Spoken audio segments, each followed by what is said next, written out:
everybody, and thank you, and I apologize for my tardiness. It actually brings a point. Last week, I was in China, and I traveled from Hangzhou, 270 kilometers, to Shanghai in just under an hour on a train that left on time. Today, I didn't manage to get a train for an hour after the time it was due to leave, and it took me an hour to travel 35 kilometers. What that brings me to is what will be the end of this. The conclusion to the end of this presentation is that the future of mining and metals is in China. But anyhow, let's start. So I invest in mining companies for a living, and today I'm going to go through my considerations when investing in mining companies, and that's considerations from a market perspective. For the economics and macro drivers that are driving metals and mining at any given point in time, and also the considerations on specific mining companies that I invest in. I need to start with the beginning that often people miss when they're talking about mining. I invest in order to make money, primarily through capital appreciation in shares, and eventually, hopefully, through dividends in addition to that capital appreciation. And I only invest in companies that I think are going to provide that capital appreciation and also provide eventually the dividends and profits that I'm looking for in the mining sector. So mining can't be ignored. It's a huge industry. Now this was 2012, around the peak of the mining market, but it was $1.9 trillion. The amount of metals and mining in the world extracted materials was $1.9 trillion. Now, in 2012, admittedly, the peak of the market, it was worth, the major exchanges globally, the market capitalization of companies that were listed was about 2.5 trillion. It was about 10% of the global markets at that time. And there was about 3,000 listed companies I can choose from. Right now, there's still about 3,000 companies. They are not worth 2.5 trillion. For example, last year, 2017, which was just when mining companies were coming back a little, the companies just in the base metals index of the TSX, which is a pretty good proxy to global mining, was about half of what they were at the peak. And this brings us to the major consideration when it comes to investing in mining on a general basis. Mining is cyclical, massively cyclical. And you need to be in the right part, you need to be investing for the right part of the cycle. Now, some people say it's a credit cycle, some people say it's a business cycle. Either way, commodities have their place in a cycle. Commodities do well in the latter part of a strong credit cycle or the latter part of a strong business cycle. They do very badly in the other part of the cycle. This is a benchmark business cycle, and some people say credit falls into business, business falls into credit, but in the Western world, we have been dominated by the business cycle and the credit cycle for the last 70 years. Commodities started rising approximately in about 2016, 17 is when we started to get out of it. So that would be stage 3. We are presently in stage 4 of the business cycle. So the yield curve is flattening and bond prices are falling. We are not yet at a stage significantly where stock prices are falling, but many people believe they will fall. And post-stock prices falling, commodities will fall as well. But I do repeat, this is in a regular Western world business cycle. Just as a reminder, these are the major commodities that are mined in the world. A lot of people think of gold or battery metals. The mining industry makes most of its money out of coal and iron ore. Now, admittedly, these are 2012 prices, and iron ore is about half the price it used to be, because we're not in that part of the business cycle anymore, but coal is worth a great deal more than that. So metals demand in the world, much like the business cycle and the credit cycle infer, follows global GDP. So that means how much do we want? So when global GDP is rising and there's growth in the world generally, you can assume that the demand for the metals to make stuff is going up. But the prices actually don't follow that. So if I want to know when my metals price is actually going to rise, I don't track global GDP. I track output. I track producers and manufacturers indexes and OECD output, because so it's when people actually start buying the materials to make the new stuff that the prices actually rise. Now, in any given development cycle, so this is how people act. If we're developing, if we're growing, if we're building infrastructure, if we're raising the quality of life of a people, we start with really intense commodity use in base metals, mostly steel and iron ore and coal. As we move to the mid-cycle, we get copper, lead, and zinc rising, and as most of you might infer, we're kind of there. And late cycle, you get platinum, nickel, etc. rising. So that would indicate that for the Western world, we are entering the third stage of the commodity intensity of use cycle. Now we tend to, once we've developed as economies, we tend to use a steady amount of metals and mining throughout, and I can depend on base load demand to be about the same as it would be at the end of the cycle. What I can't do is depend on base load demand to be what it is when it's in a rising part of the cycle. So you asked, what time is it on the mining clock? I'm afraid this is an old slide, but I'm not quite smart enough or technically adept enough to change it. I believe we're at about 9 o'clock on the mining clock. In the middle of 2017, I think we've got about 3 years left to run on this particular cycle before commodity prices start to fall significantly. And that's just a question of where we're sitting in this cycle. And I would also be looking at later stage commodities for that cycle at present, because that's what's being demanded and that's what the market shows is growing. Not what's already being demanded, but what's going to be demanded over the next 3-year cycle. So the question is, when it looks at an individual company, where am I going to invest? If you look at this graph, there's actually only 2 places that you want to invest. The feasibility development stage and post-discovery, but while they're developing a resource. Those are the 2 really sweet spots for investing in a new mining company. It's not that I don't love a beautiful new asset that you've totally proven up, let's say 5 million ounces, but you've already proven it and you're fully valued. I'm looking to get in where I can make a significant return on my investment. So now I'm going to go to the questions that I ask individual mining companies, and some of these, much like Farzad, might offend you and be a little too honest, but they're realistic questions that you need to ask of any mining company you're going to invest in.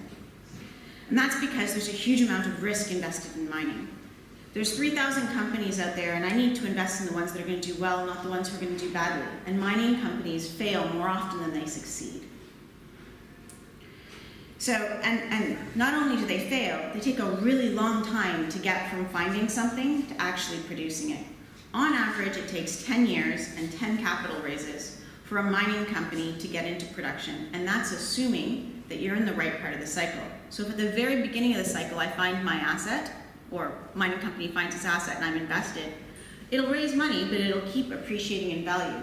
But if I happen to take lots of it, if I find it at the end of a cycle that's about to end, it's not going to get produced or even put into production or developed until the beginning of the next cycle. So it would be a bad time to invest in an early stage project when you're at the most mature part of a mining cycle. So what am I looking for in terms of geology? There is no grade that is perfect.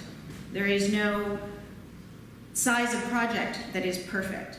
I need an economic grade. Now, if you have 20 grams per ton gold, but it's 3 kilometers underground, that's not going to be economic. It'll cost me too much, or it'll cost you too much to get it out, and I'll never make my money back. It's got to be big enough.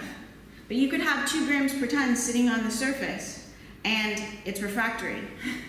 And you can't get the gold out without putting in a roaster or a BIOX plant or something else.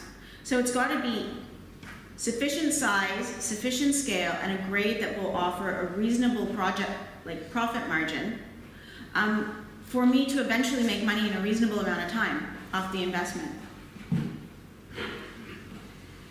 Now, boards are a really important consideration. Everybody thinks that you invest in a project. I don't invest in projects. I invest in companies that are listed on stock exchanges. And those companies need to be well run. And that heavily part of being a well-run company is having a well-run board. Now, the problem with the mining industry is it's noted for having some of the worst governance in the entire world. It's a fact. Global studies have proven it far before I have. And the reason for that is mostly, and please don't be offended, because you have approximately 6 to 12, 60 to 70-year-old white men from Canada, America, or England running that company. Now, individually, those men are probably very smart, very skilled people, but as a board, they do not have a sufficient diversity of skills to actually run a company, especially when these companies are very often being run, or projects are being run, in Africa or South America. Barrick Gold is a wonderful mining company, but when they tried to develop a project in Chile, they found a big problem by having a board full of old white men. It didn't work very well. You need a sufficient diversity of skills, age, people, background to run a good board. And that doesn't mean you need women on your board or black people on your board. You just need a mix of people with the right skills and background to be able to successfully bring a project to completion. So what metals am I looking for? I'm looking for metals in the right part of the cycle.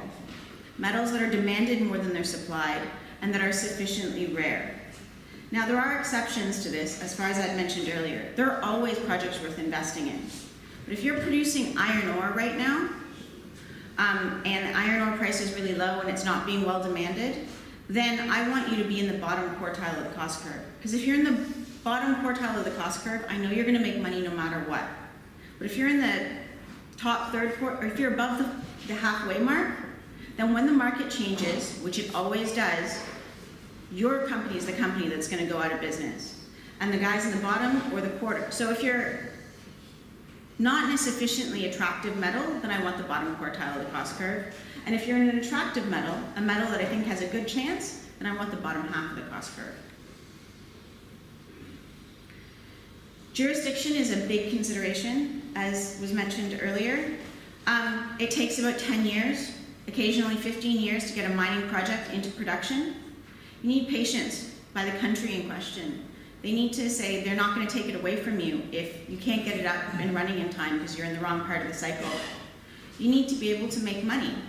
So if all of the money ends up being paid in taxes and royalties and there's nothing left for me, I'm not going to invest in that country. And you need to be reasonably secure and stable, and you need to have reasonable infrastructure and access. Because if you have to build a train line to the site, then all of your profits are going to be taken up in building the infrastructure. Environmental, social, and governance. It's a really important consideration these days, because the reality is if you don't have a social license to operate, you don't have a license to operate. You need to make sure that you're not doing considerable damage to the environment. You need to make sure your community wants you there and the government of that country wants you there. And that means you need to be able to make a deal with those people to be able to produce in that country. And that means there has to be enough in it for them and enough in it for you.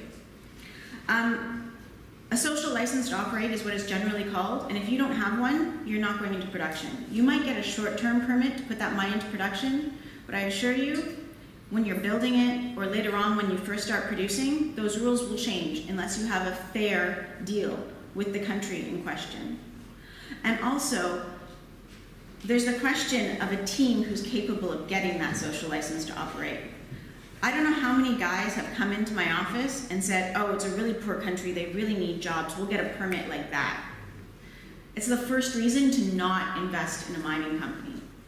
Because just because they need jobs and they're poor doesn't mean they're going to let you run roughshod all over them. It's just not going to happen. You need to work with those people. That government needs to feel that it's getting a fair deal. Those people need to feel that it's getting a fair deal. If there's farmers in the region or hunters, they need to feel that their livelihoods are not completely threatened. And a team, a mining team that can effectively make that deal with the country and the project and community in question, those are actually really rare things. And And it's a very important consideration. Generally speaking, the economics I'm looking for in a mining project are a minimum of 30% internal rate of return. If you can't hit that hurdle rate, it's just not worth it for me to invest. I need financeable CapEx. And by financeable CapEx, it's not a set number. If you're trying to build a mine in Canada right now for $500 million, you'll probably get financing to do it if it's got a sufficient rate of return. But if you want to build a mine in Tanzania for $500 million right now, there's not a lot of people willing to risk that much capital in a country they don't consider very stable. If you want $500 million to build an iron ore mine right now, you're probably not going to get it because the commodity is not stable enough. It has to be a CapEx number where people are willing to give you that much money on a risk-adjusted basis. And there is no rule of thumb. It all depends. I like timeline. One of the biggest issues I have with companies that come through my office is they're like, please give me, I'm raising 20, 30, 100 million. Please give me a portion of that, and I'll come see you in a couple of years when I'm done. I'm investing in a stock. I have investors in my fund as well, and if I don't get performance, I don't have investors, just the way you don't. And the reality is, if you're running a public company, you need to have value-driven steps that are consistently being met. So every quarter, I would like you to come to me and say, I achieved this in this quarter. I'd like you to publicly tell the world you did it, and I'd like the market to give you credit for that. And that means that you need to build that in. You need to be making achievable steps at every stage. And on the whole, quarterly news flow is something I would look for in any company. I like a dividend policy. I like it a lot. It's a principle. Now, the likelihood is a company is not going to pay dividends for at least 10 years. From the time they find it, build it, start producing, pay off their debt, it's going to be a long time away. But I'd like to know that if you're taking my money and you're going to be putting it into the ground, that you have an intention of at some point in time returning some of that money to me via dividends. It's a policy that many, many companies appreciate. It's something very appreciated in the UK markets, and it's something that I appreciate. I'd like to know that it's a philosophy of investment that needs to be instilled in management teams. An appropriate debt equity mix. There's a lot of companies that take lots of debt from the markets, and the problem is if you take too much debt, that means I'm never going to get paid back because you're going to spend the next 20 years paying back the banks, and the shareholders, the bottom of the trough, they're not going to get any of that money back. So a debt equity mix that's reasonable is very important. Management. It's actually one of the most important factors when investing in a mine. It's a soft thing. I'd like to know that management's got skin in the game, as in they've got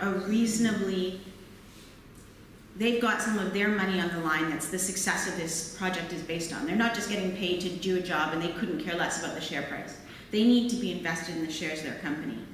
Their salary levels need to be appropriate. So in line, there are a lot of companies that overpay management, and it's a real consideration because overpaid management isn't sufficiently incentivized by making sure that my share price is taken care of.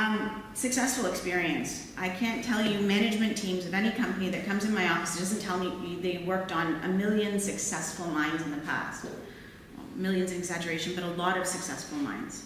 I need to know that you had something directly to do with the success of the projects you were associated with. The fact that you were a junior miner when Barrick discovered Nevada, or a junior geologist, does not mean that you discovered all of Barrick's mines. It means you're on that team. I need to see a track record of directly attributable to you success. And a good business management skills are really quite important. You see a lot of guys that come to you that are geologists or engineers, and they're great, and they're very good geologists and very good engineers, but once again, I'm investing in a company that is a business that needs to be well run. A geologist and engineer can make a very good CEO. He does not always make a good CEO. And on top of that, this is a public company generally when I'm investing in it. And for me to invest in that CEO, he has to be able to promote his company. And that's very important. I see some extraordinarily capable businessmen come through my office, but I have to look at that man and say, I know this sounds a little funny, but will my Uncle Bob buy from him? Do people like him? Is he really pompous? The reality is people buy from people, whether that's at your corner store or stocks. They need to like you. I have 3,000 mining companies I can choose from. 1,000 of them are worth investing in, but a smaller group or number that are run by people that I trust and like enough to run. And investors in the mining market today can pick that. And unless you are sufficiently talking to the public and you are engaging with the public and you are liked, respected by the public, you are not going to be able to be successful. There's a lot of very smart men that try to run companies that are not successful at it. This brings me to the end of the conclusion, and this is what I'm looking for in a normal cycle, but there are things that are changing, things that completely change cycles. During the last cycle, in 2009 to 12, we peaked out because of the super cycle. The cycle reached higher highs than it had ever reached before. And that was largely because China was going from a very low stage of development to a very high stage of development. That super cycle is largely over. They've gone through the development stage and the intense commodity use, and they're sort of peaking off at a much higher rate of use, but a more stable rate of use. They're no longer growing at the rate that they, 10, 12, 13% per year as they used to be. But, so they're normalizing into the cycles of the rest of the world that we work in for normal metal cycles. So there's a chance we're going back to that. Unless, of course, we could be going into another super cycle. There is something happening that doesn't seem to get a lot of press in this part of the world. The One Belt One Road initiative is run by China. China doesn't really like the fact that America runs the world or has the biggest influence in the world. And so they've decided that they really enjoyed all the success they had building their country into the second and soon to be largest GDP country on the planet, and they'd like to do it again. And so they are investing in about 68 countries worldwide to try to bring their economic development levels up and to own a certain amount of the success of those countries. This is the One Belt, One Road initiative. It is overwhelming.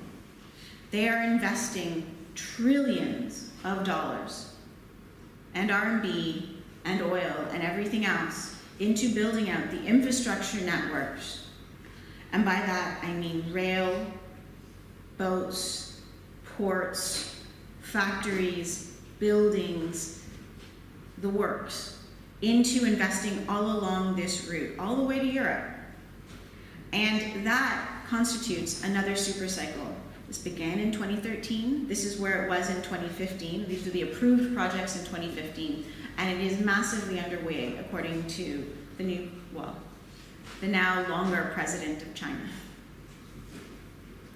There's another super cycle coming as well, and that's in battery metals. And it's a much smaller super cycle, but it will be a super cycle, and it won't be in all metals.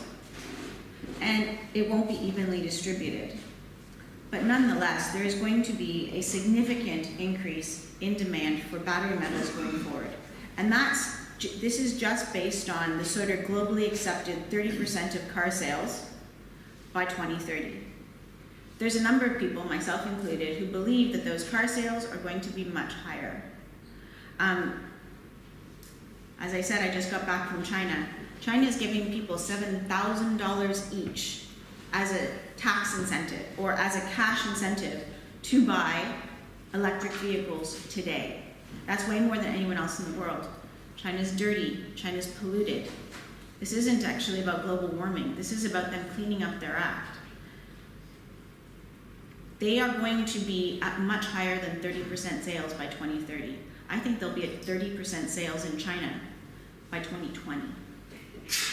And that's what all the internal numbers in China say. So you can assume that battery metal demand is going to increase significantly.